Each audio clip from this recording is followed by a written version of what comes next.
ನಿನ್ನೆ ಒಂದು ಕೇಸ್ ಬಂದಿತ್ತು. ಅದ್ರ ಬಗ್ಗೆ ನಾನು ಡಿಸ್ಕಷನ್ ಮಾಡ್ತಿದ್ದೆ.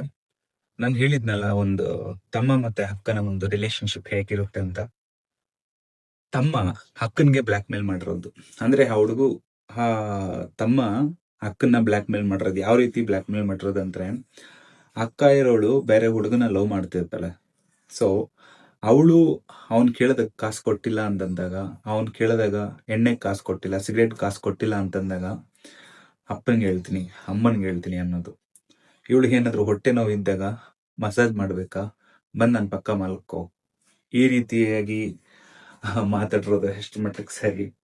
ಅವನ್ನ ಜಡ್ಜ್ ಮಾಡ್ತಿಲ್ಲ ನಾನು, ಬಟ್ ಹೇಳ್ತಾ ಇದ್ದೀನಿ. ಬಟ್ ಆ ಹುಡುಗಿ ಎಂತವಳು, ಅಟ್ಲೀಸ್ಟ್ ಅವ್ರ ತಮ್ಮ ಕರಿತಿದ್ದೇನೆ ಮಂಚಕ್ಕೆ ಮಲಗಕ್ಕೆ, ಇನ್ನೂ ಓಪನ್ ಆಗಿ ಮಾತಾಡ್ಬೇಕಂದ್ರೆ ಸೆಕ್ಸ್ ಮಾಡಕ್ ಕರಿತಿದ್ದೇನೆ ಅಂತಂದಾಗ ಅವಳು ಸ್ಟ್ಯಾಂಡ್ ತಗೋಬೇಕಾಗಿತ್ತು, ಪೇರೆಂಟ್ಸ್ಗೆ ಇನ್ಫಾರ್ಮ್ ಮಾಡ್ಬೇಕಾಗಿತ್ತು. ಬಟ್ ಸ್ಟಿಲ್ ಅವಳು ಮಾಡಿಲ್ಲ. ಯಾಕೆ ಮಾಡಿಲ್ಲ? ಅವಳಿಗೂ ಅದಿತ್ತು. ಆ ಕಡೆ ಲವ್ ಮಾಡೋ ಹುಡುಗನಿಗೂ ಮೋಸ, ಈ ಕಡೆ ತಂದೆ ತಾಯಿಗೂ ಮೋಸ, ಇನ್ನೊಂದು ಅವಳೇ ಮೋಸ ಮಾಡ್ಕೊಂತಿದ್ದಾಳೆ. ಸೆಕ್ಸ್ ಅನ್ನೋದು ಲೈಫಲ್ಲಿ ಒಂದು ಪಾರ್ಟ್, ಸೆಕ್ಸೇ ಲೈಫ್ ಅಲ್ವಲ್ಲ.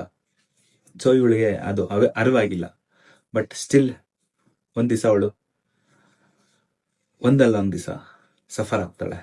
ಅದನ್ನ ಕಾಲನೇ ತಿಳಿಸುತ್ತೆ ಅವಳಿಗೆ. ವೈಟ್ ಮಾಡ್ಬೇಕು ಅಷ್ಟೇ.